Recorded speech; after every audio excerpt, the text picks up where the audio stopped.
How to get a refund on UZURV application.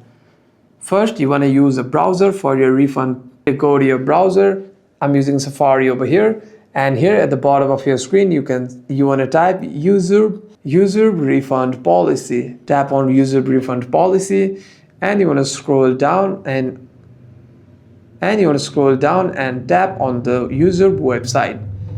Here you can read your terms and conditions if you want, or if you want to contact to your customer support, you want to scroll down all the way and tap on contact over here. You want to scroll down all the way over here too, and here you'll see an option called information called for rider feedback or to file a complaint. Here, according to your reason, you'll see a phone number or an email address over here. And if you simply tap on the email address over here, it'll open your Gmail. You want to simply open your Gmail, and here you can explain your problem over here and ask for a refund You